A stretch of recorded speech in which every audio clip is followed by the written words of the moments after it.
Nii, ja nüüd sõja puhkemisest. Austria-Ungari keisririigil oli selline laheda nimega troonipärija nagu Franz Ferdinand.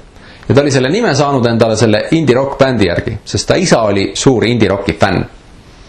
Okei, see oli loll nali. Igatahes 1914. aastal läks Franz Ferdinand Sarajevosse visiidile. Ja Sarajevo ei olnud eriti tore koht. Seal oli hästi palju vihaseid serblasi, aga ta läks ikka. Ja mis te arvate, mis juhtub, kui on hästi palju vihaseid serblasi? Esiteks visati Franzi granaadiga, aga see läks mööda. Franz oli nagu, et okei. Ja siis järgmisel päeval hüppas välja selline mees nagu Gavrilo Princip, kes oli Serbia rahvuslane ja tulistas lihtsalt Franz Ferdinandi surnuks. Ehk siis ta sooritas atentaadi.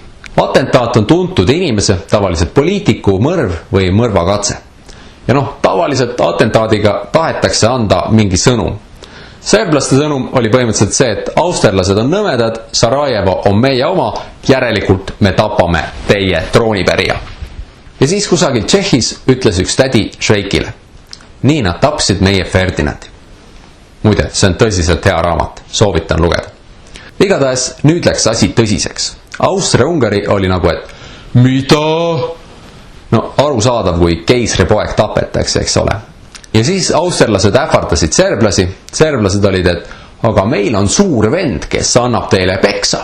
Ehk nad andsid kiiresti teada oma suurele vennale Venemaale, kes hakkas juba sõjaks valmistuma.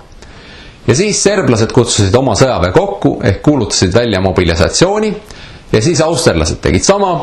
28. juulil 1914 kuulutasid austerlased sõja Serbiale. Ja siis venelased olid, et okei, läheb lahti ja kuulutasid välja mobilisatsiooni. Nii, ja siis Saksamaa kuulutas sõja Venemaale, et Austriale appi tulla, kuna Saksamaa ja Austria olid sõpsid, eks ole. Ja kuna Saksamaa teadis, et Prantsusmaa tuleb tõenäoliselt Venemaale appi, siis Saksamaa kuulutas kohe sõjaga Prantsusmaale.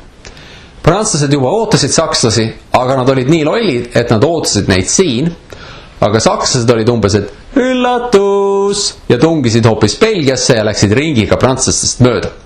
Ja prantslased olid, et appi, mis mõttes nad tulid läbi Belgia, nii ei tohi.